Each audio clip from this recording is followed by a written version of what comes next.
The retrial of neo-Nazi Travis Ricci for the 2009 murder of a white woman walking with her black boyfriend in a Phoenix park begins Monday amid reverberations of a nation reeling from the tragedy of 11 alleged hate-motivated murders in Pittsburgh. Ricci could face the death penalty if found guilty of the drive-by slaying of Kelly Yeager in the early morning hours of October 3, 2009, 2 days shy of Yeager's 40th birthday. The mother of two had been walking near Palma Park in Phoenix's Sunny Slope neighborhood with Jeffrey Wellmaker, an African-American man, when Ricci allegedly emerged, shirtless, from the darkness, challenging Wellmaker with curses and racial slurs. "Hey, nigger, what are you doing with that white woman?" Ricci shouted, according to Wellmaker's account. Ricci, now 37, was a probate member of the Vinlanders Social Club, a deadly racist skinhead gang. He followed the couple for blocks, taunting the pair with racial epithets such as "spear chucker," before abandoning them, only to return later in a white sedan driven by Ricci's accomplice and fellow neo-Nazi, Aaron Levi Schmidt. Kelly Ann Yeager, Arizona Department of Corrections. On a lonesome stretch of East Puget Avenue just west of 7th Street, the car slowed near the couple, and Ricci emptied 2 rounds from a Mossberg 12-gauge shotgun belonging to Schmidt. Though Wellmaker, now 57, was the intended target, the blasts instead hit Yeager in the stomach. Emergency personnel transported Yeager to nearby John C. Lincoln Hospital, where she was dead on arrival. Prosecutors' first stab at convicting Ricci ended in mistrial on July 11, after a witness inadvertently revealed that Ricci had served time in prison for another offense prior to the killing. Defense attorneys objected on the grounds that the slip of the tongue would taint the jury's view of their client. Judge Dean Fink agreed, dismissed the jury panel, and restarted the meticulous process of picking another jury. But the new start date is hardly propitious for the defense. As opening arguments begin, the U.S. remains in mourning over Saturday's massacre of 11 men and women by an anti-Semitic gunman who reportedly stormed a Pittsburgh synagogue looking to murder as many Jews as possible. The suspect, Robert Bowers, surrendered to authorities after the bloodbath, and the U.S. Department of Justice has since charged him with dozens of crimes, many punishable by death.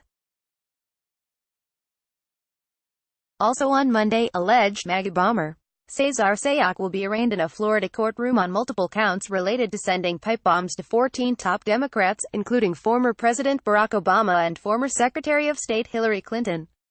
Add to these factors, the recent news that hate crimes are up in Phoenix and other cities across the country, and the timing could not be worse for Ricci's defense. Not that Ricci's first trial was going well for him when the judge halted it.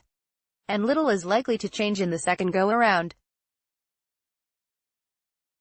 During Wellmaker's emotional testimony, he pointed out Ricci as the man who threatened him in the streets of Sunny Slope 9 years ago and pulled the trigger on Yeager. Lead prosecutor Ryan Green entered a police sketch into evidence that was based on Wellmaker's description of the person he encountered, and it is a dead ringer for the neo-Nazi.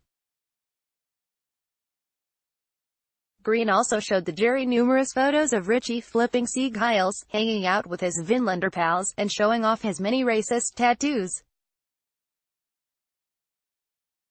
A photo of Travis Ricci shirtless taken not long after his arrest in 2010 on other charges.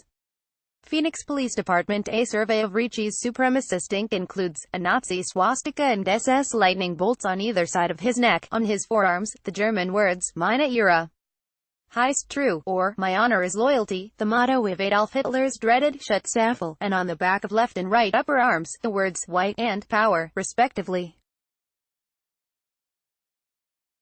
More devastating was the testimony of prosecution witnesses who placed Ricci or someone matching Ricci's description near scene of the crime.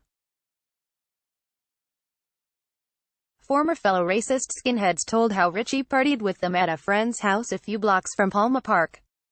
Ricci stumbled away at one point, drunk, they testified, only to return, enraged by the sight of an interracial couple.